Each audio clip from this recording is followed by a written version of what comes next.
Good morning, everyone. Today I'll be presenting in behalf of medicine to solve the puzzle. So we'll go with the case. An 18-year-old male from Vaniambadi presented with bilateral progressive weakness of upper limb. Initially, he was noticed while playing volleyball. He was a professional volleyball player, and he's not able to grip his volleyball quite fine as compared to before. Then, after some time, this weakness has been progressed, and there was difficulty while mixing food, and there was difficulty while buttoning shirts. And initially, it started in the left upper limb, then it was progressed to the right upper limb. He also noticed that his entire muscles over the upper limbs are getting wasted or getting thin, and there is no wasting of muscles in any other part of the body, and there was no history of any proximal muscle weakness because he is able to lift his hand above the head, and he is able to do any activities with, involving elbow joints also. But there was no weakness involving the lower limb, and there was no difficulty while walking or no gait instability. There was no sensory deficit or no cranial deficit. There was no history of any bowel or bladder movements. So there was no breathing difficulty, no history of any previous trauma or headache. So coming to the past history, he doesn't have any comorbidities. There is no history of any birth injury, no history any history of any exposures to toxins. Personal history, no substance abuse, and physically he was very active till 4 months back. And for the family history, there is no similar history in the family. So coming to the examination. Patients on arrival is conscious oriented. He actually came to our OPD. His pulse rate was 78 per minute, regular and on right radial artery. Blood pressure was 120/80, no on right arm, and on sitting position. Respiratory rate was 18 per minute. There was no pallor, icterus, clubbing, cyanosis, or lymphadenopathy. JP was not elevated. Cardiovascular system, respiratory system, and the cerebral system are within normal limit. Coming to the examination of cranial central nervous system, higher mental functions were with normal. Cranial nerves on examination were with normal limit. Coming to motor system examination, tone were normal in all limbs. Bulk in arms was 33 in right and 32 centimeter in left, and forearm was 22 and 21 centimeter in the left. And there was significant bilateral thenar and hypothenar muscle wasting, and the extensor aspects of muscles were also wasted. There was no visible fasciculation on examination. There was another coming to power of other joints. Shoulder joints was within was 5/5 in both sides, and elbow during flexion and extension was 5/5. Pronation, supination, everything was 5/5, and even wrist flexion also was 5/5. And muscle power, all the intrinsic muscles, especially abductor pollicis longus, subductor pollicis brevis, opponent pollicis, adductor pollicis, flexor pollicis longus, flexor digitorum profundus, and flexor digitorum superficialis, palmar and dorsal interosseous, and extensor pollicis, all were weak on both sides equally. And coming to lower limb powers were all within normal limit, and deepened reflex were normal. Biceps 2 plus and triceps 2 plus. Brachioradialis was 1 plus, and knee and ankle jerk were also present. There was no sensory impairment, touch, pain, temperature, everything was normal. There was no cerebellar abnormalities, no gait instability, no neck stiffness. Coming to the symptom analysis, there's a 18-year-old gentleman presented with progressive lower motor weakness of the distal part of bilateral upper limb. Initially started on the left upper limb and then get changed to right upper limb. Anatomically, I will localize to anterior horn cells or motor nerves.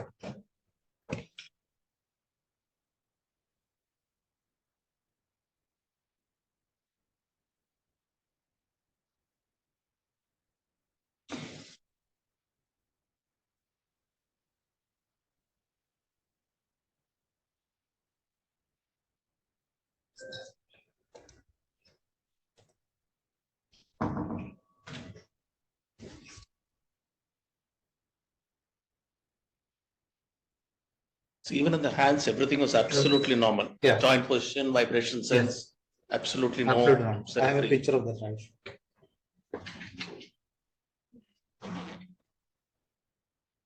was symmetric, both hands were weak. Actually, it was symmetric, sir, on examination, but it started there when we asked retrospectively. He said that initially he felt on left upper limb, then it later changed to right upper. And there was no weakness in any other limbs, only in the distal part of bilateral upper.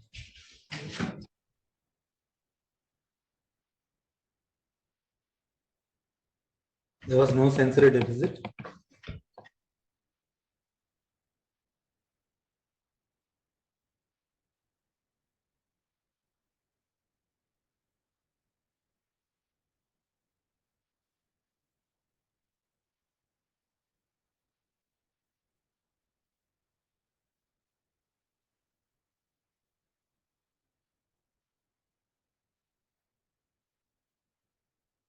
People have put on something for somebody's time.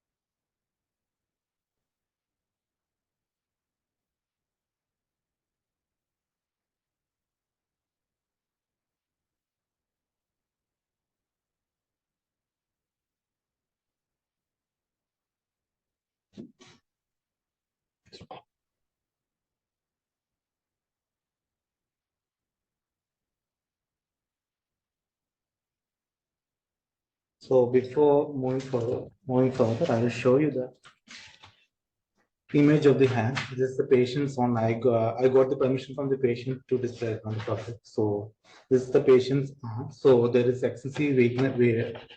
There's excessive wasting on the dorsal aspect.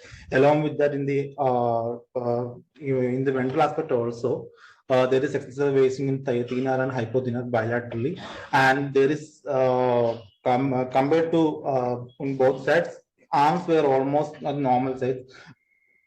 Significant muscle wasting in the arms. Forearms in distal part, there was some wasting was there, and which was symmetrical.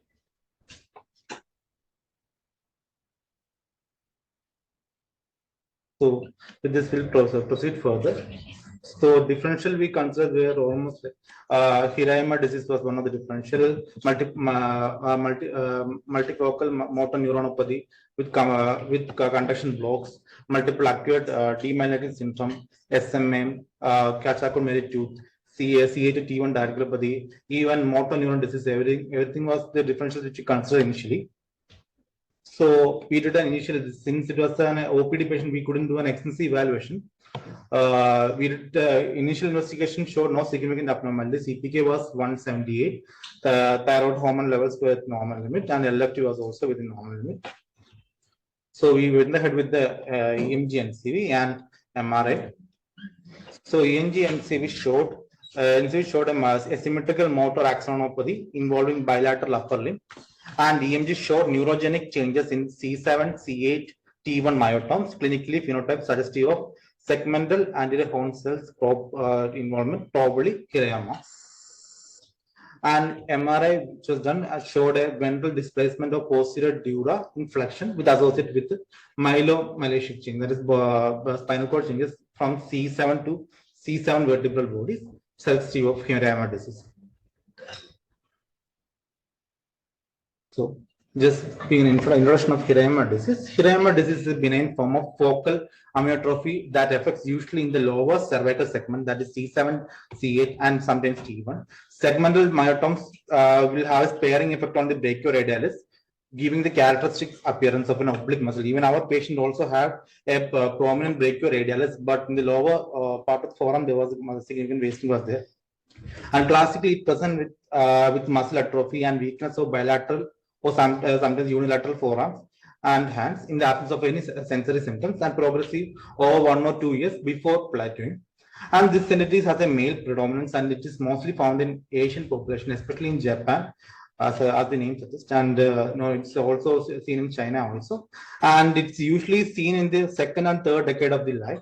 So the proposed mechanism behind this is During second decade, when when the puberty starts, there is a growth sprout will be there. So all the skeleton, all the entire body will start growing. So which does not match with the sometimes this dura laminar connection might get tighter, which can cause a tight dural sac in the cervical canal, which can lead to chronic ischemic changes in the anterior horn cells.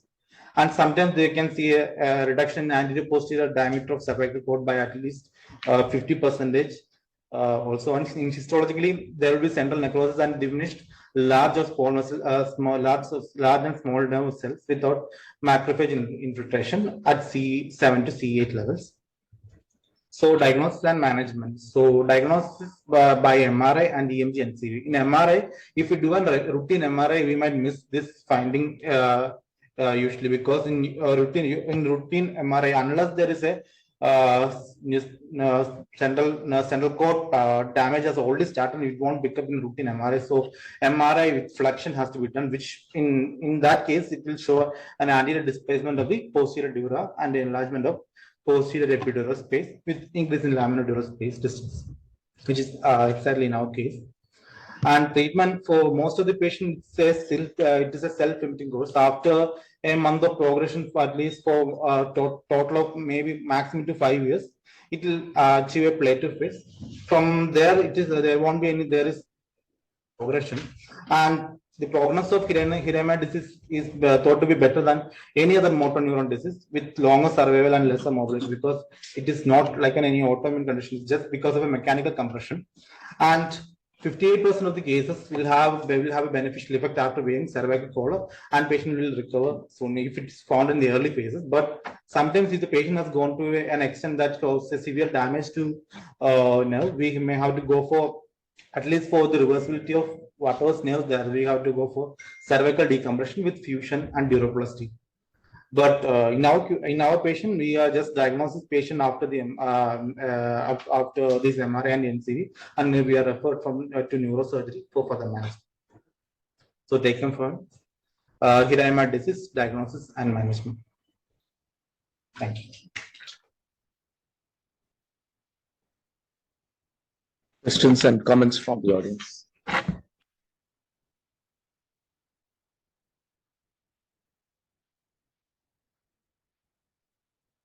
Toxins can produce distal neuropathies. Yes, toxin can be produced, but it was a limited workup. So the patient came to OPD, we couldn't do even BP. But as a differential, as a physician, you should put down all the possible differentials.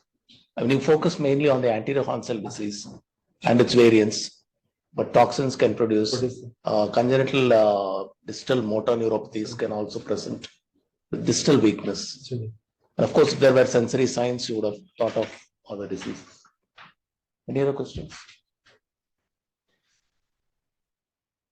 At least in MD, we are taught to have broad differentials and then say this fits in, this doesn't fit in. This is the reason why we rule out these. We'll move on to the next case from geriatrics.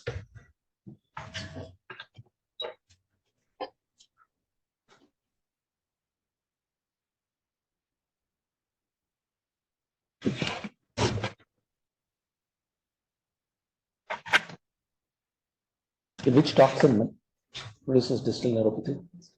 Which toxin? Right.